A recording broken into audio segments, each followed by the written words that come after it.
Hi friends, welcome to my YouTube channel investdad. My name is Joseph. This week's topic is about a newly direct listed stock called Asana, ticker symbol ASAN, and whether or not it is worth investing in. I'm putting the work in, so hopefully that will help you reduce your own research. Let's get started.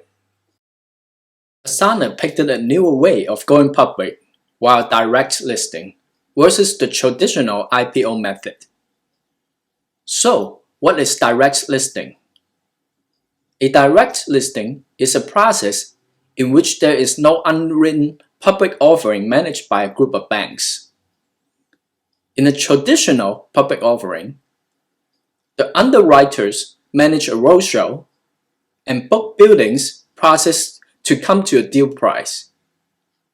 Whereas in a direct listing, the deal price is determined by reference price and the buy and sell order on the first day of trading. On screen are some of the major differences between direct listing versus IPO.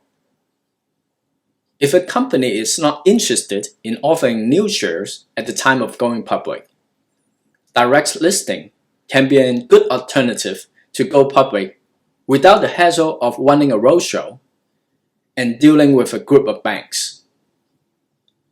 On the other hand, without the extra exposure from the Wall Street pros, such listing may take much longer time for institutional investors to discover it as an investment within the crowded IPO space.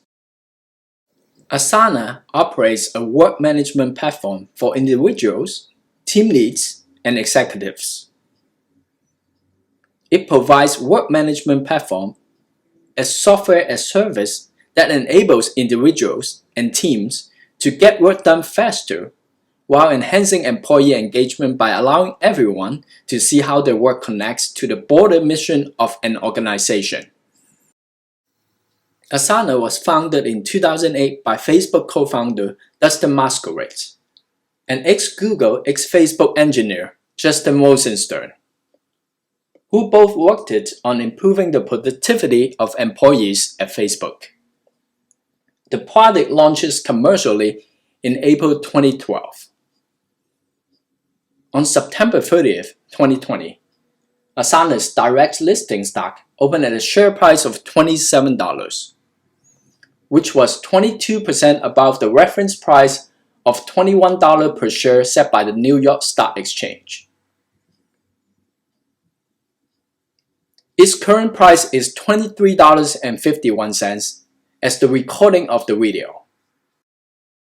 Asana's corporate mission is to help humanity thrive by enabling the world's teams to work together effortlessly. So, let's see how they're progressing with their mission. Asana has been driving strong revenue growth since its launch. It has a year-over-year revenue growth rate of 86% as of fiscal year 2020.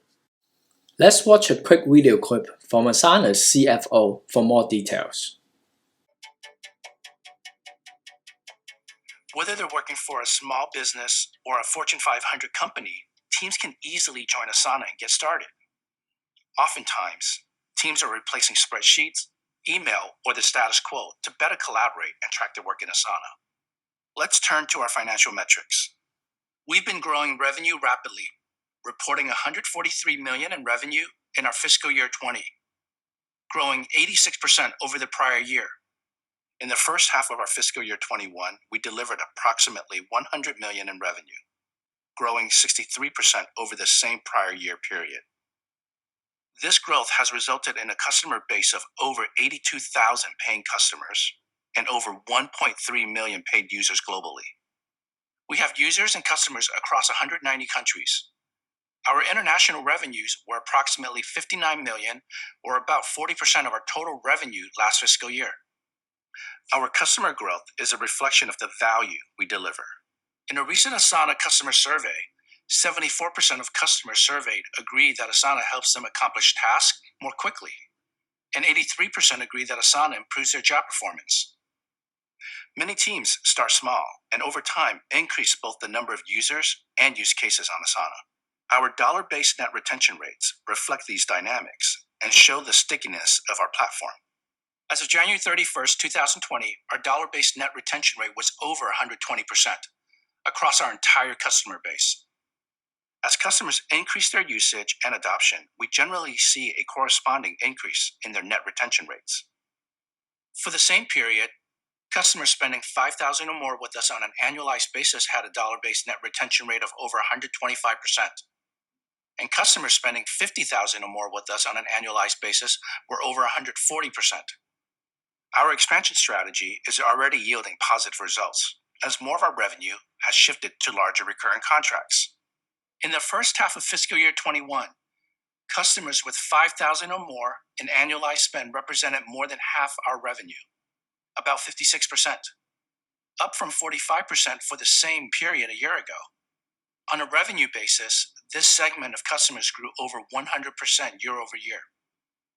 We're still in the early stages of penetrating a very large market, and we have an ambitious vision for the category.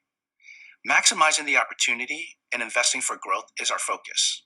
Let's turn to our investment model. There are a few things I want to point out here. First is our gross margins. We have sustained high gross margins in fiscal year 20 and the first half of fiscal year 21, reflecting the efficiency of the business. Next is R&D. We intend to continue to invest in making Asana easy to adopt and more powerful for teams and organizations of all sizes. Our investment philosophy reflects a disciplined approach. One measure of that is the payback on our sales and marketing investments. Our rapid growth is coupled with strong payback periods. Our payback period for the 12-month period ended July 31st, 2020 was under 13 months, demonstrating the effectiveness of our investments. Given our high gross margins and strong unit economics over the long term, we expect to realize operating leverage, which we believe will enable us to generate free cash flow margins north of 30%. With our strong growth rates, high gross margins, and commitment to innovation, we're building Asana for scale. We hope that you'll partner with us in this journey. Some of its high-profile paying customers includes Google, Spotify, The New Yorker, PayPal, NASA, and more. Asana is the fifth largest player in the worldwide team collaborative application category, based on a 2019 IDC research study, right behind Microsoft, Slack, ASAN, and Smartsheet. In terms of professional and everyday user reviews, Asana's got relatively high scores, especially in the ease of use and execution areas. PC Magazine rated it a 4.5 stars out of 5, and it also receives their Editor Choice badge. Other review sites also receive similar scores and favorable comments.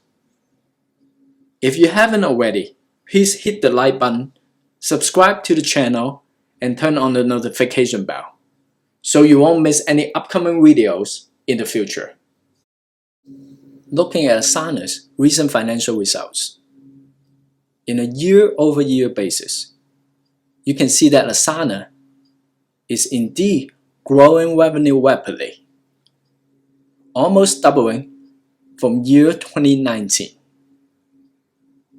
But it is also spending heavily on both marketing and global expansions in order to grab additional market shares. This company is definitely a growth story at this stage, and it is still currently not profitable. However, gross margin remains very high in the upper 80% level. The reason why software as a service companies can become very profitable if one can beat out their competitions and gain enough market shares. Finally, let's take a look at its technical charts. Ouch, not pretty. However, I did purchase my first initial position at $23.05. That is called catching a falling knife in the Wall Street terms. I'm personally buying it as a software as a service long-term investment and only started my quarter purchase at this point.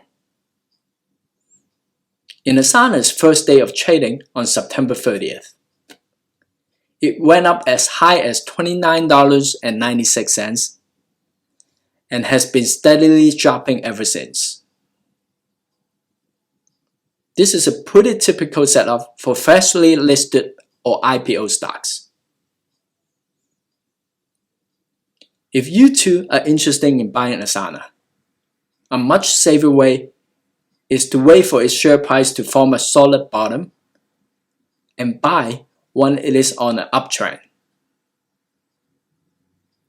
I personally will cost average down until I fill my remaining 3/4 position and hold them for at least 1 to 2 years. If you have learned something useful with this video, please hit the like button, subscribe to the channel, and turn on the notification bell so you won't miss any upcoming videos in the future. Thank you for watching and happy investing. Hope to see you soon. Goodbye.